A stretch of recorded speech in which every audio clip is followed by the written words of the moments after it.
It's time for viewer mail. Good. Do we have viewer mail? Yes, we do. If you have a question, send it to Doug@riskingyourtv.org. I'd be happy to answer your question. What do we have this week? This is from Brian in New York. Thank you, Brian. And he writes, when should I use a debit card and when should I use a credit card? Good question. We all have credit and debit cards in our wallet, at least most of us do. Credit cards, if you have no balance, or, I use American Express all the time because you can't run up that balance. You have to pay it off. So if you have a credit card and no balance, a credit card is a great way to go. But just make sure you don't run up that balance. That's the most important part. Debit cards are basically a cash direct withdrawal. So, the problem with that, of course, is you're just withdrawing money directly from your bank right then, and you can have a shortage of funds in there, and those withdrawal fees. You could have some overdraft charges in there easily. You can have serious overdraft charges. So, but having no balance in your credit card really is a key to using credit cards. If you have a balance, So here's a couple other things to think about.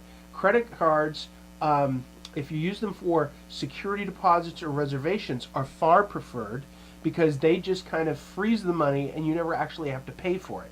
So if you rent a car, if you rent equipment, some people rent equipment to work on their houses and so on, use a credit card for that because they don't actually charge the credit card, they just hold the credit card.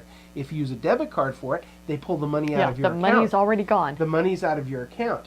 So also anywhere where trust is an issue, use a credit card. So, a Wi-Fi hotspot, a bar, a restaurant someplace. Oh, interesting. Yeah, because, if they ever get your debit card number, they can start taking money out of your account and then you can't get the money back. With a credit card, the money went to a merchant and you're covered for usually $50 at the max.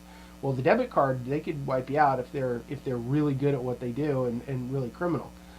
So think about that. So basically, when they will only take cash or debit card is when you use them, unless you have a credit card balance. If you have a credit card balance, pay the credit card balance off, and don't just keep adding stuff to it because you're going to be paying interest on that money the minute you add that charge on.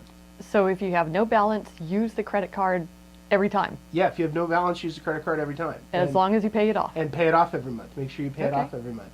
So that's, and make sure when you do use the debit card that you watch the overdrafts. Those fees are a killer. And the banks charge you a fortune it's basically bouncing a check. Using your debit card and not having any money in the checking account is basically bouncing a check, and it's going to be very expensive when you do it. Don't want that. So what's your takeaway? So the takeaway is everyone needs credit, but no one needs to have a credit card debt. So if you can't pay it off every month, don't spend it and stick to the debit card. If you can pay it off every month, use credit cards. They're beneficial.